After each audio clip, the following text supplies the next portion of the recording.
The NASCAR vs. 23XI Racing and Front Row Motorsports lawsuit is shaping up to be a game-changer.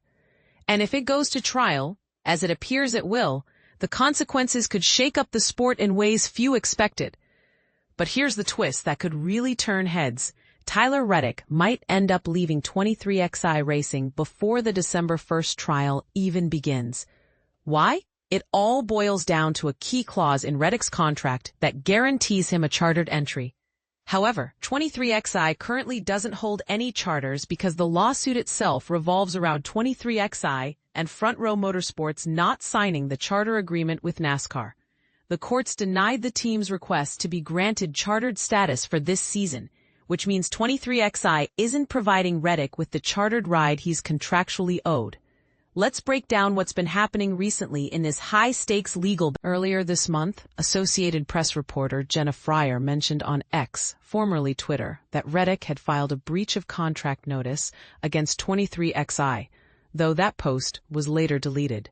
Still, this development was referenced in a JSKI article from August 25th, and was brought up again on the September 7th episode of the podcast The Teardown by Jeff Gluck of The Athletic. Gluck explained, even though Tyler Reddick supposedly filed a claim and said, "You breached my contract so I could be a free agent because he's required to be in a chartered car and he's not." So far, 23XI hasn't publicly suggested they might part ways with Reddick. But what if the court rules in Reddick's favor, voiding his contract and making him a free agent for next season? That scenario could have major ripple effects. First, while losing a driver of Reddick's caliber would be a blow to 23XI, it might ironically strengthen their legal position regarding the charter dispute. It's a double-edged sword. Losing Reddick hurts the team competitively, but could help their case legally. Second, this development would undoubtedly spice up what has been a relatively quiet, silly season. Although there's still a chance Reddick and 23XI could negotiate a new deal after the trial. Let's explore some other possibilities. What I like to call the Fire on Friday's gold codes. Assuming 23XI survives the lawsuit and remains in NASCAR next year, Corey Heim stands out as the most logical replacement if Reddick departs. Heim, a 19-time winner in the NASCAR Craftsman Truck Series, is currently 23XI's development driver but has no Cup Series seat available. He's expected to run multiple Cup races next year and could eventually take over Riley Herbst's ride in 2027. If Reddick leaves, Heim would likely step into the number 45 car, while Herbst might be given more time to prove himself. Now, if Reddick hits the free agent market, he instantly becomes the hottest commodity in the Cup Series.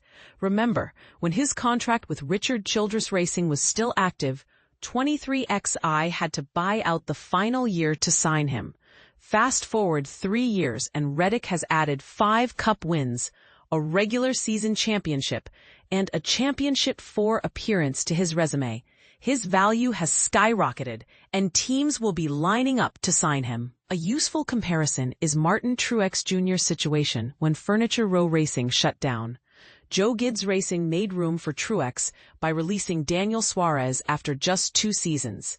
Could we see a similar shakeup to accommodate Reddick? It's certainly possible. Keep a close eye on Hendrick Motorsports number 48 car.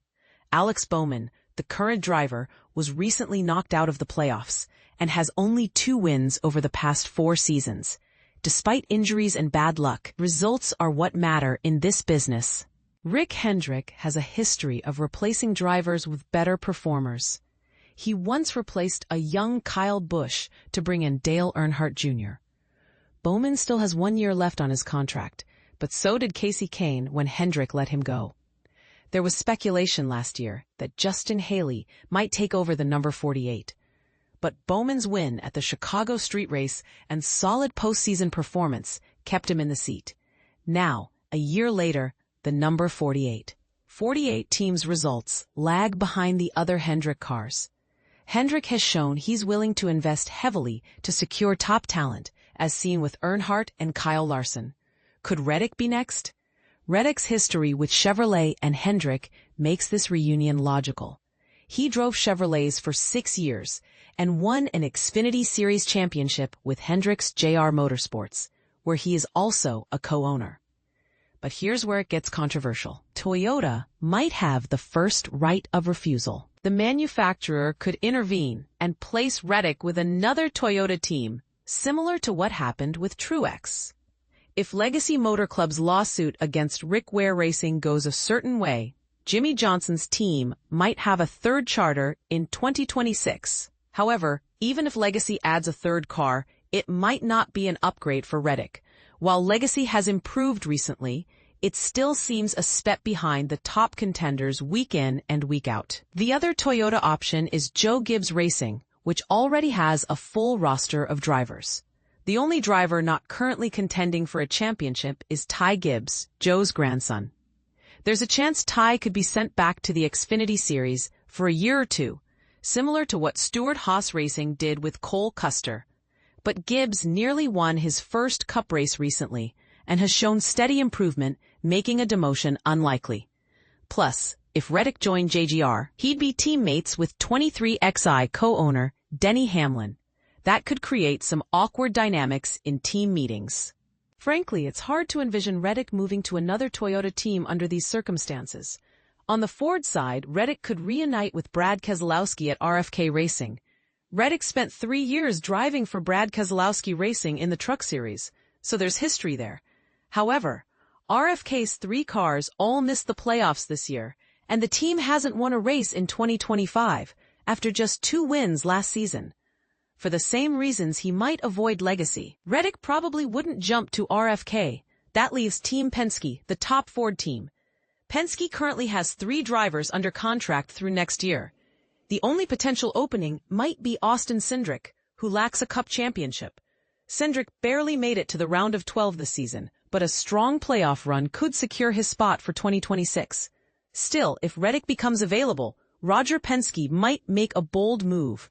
Penske has already made management changes this year, including letting go of Austin's father, Tim Cindric, the former team president. Without that support, Austin's position could be less secure. With many driver contracts expiring next year, the 2026 Silly season is expected to be wild. Cindric might be on the move regardless, so why not make the switch sooner? Cindric has won races in 3 of his first 4 Cup seasons, so he'd likely find a new ride. Outside of Reddick staying with 23XI or taking over the number 48, the number 2 car at Penske seems like the third most plausible landing spot for Reddick. One thing is certain, Tyler Reddick will be driving somewhere next season. He's too talented for any team to pass up. That is, assuming he even reaches free agency. 23XI could resolve the contract dispute and continue their partnership for years to come. What do you think? Would Reddick's departure be a devastating blow to 23XI? Or could it open doors for fresh talent like Corey Heim? And how do you feel about the possibility of Reddick joining a rival team? Is the manufacturer's influence over driver placement fair, or does it limit a driver's freedom? Share your thoughts and join the conversation below.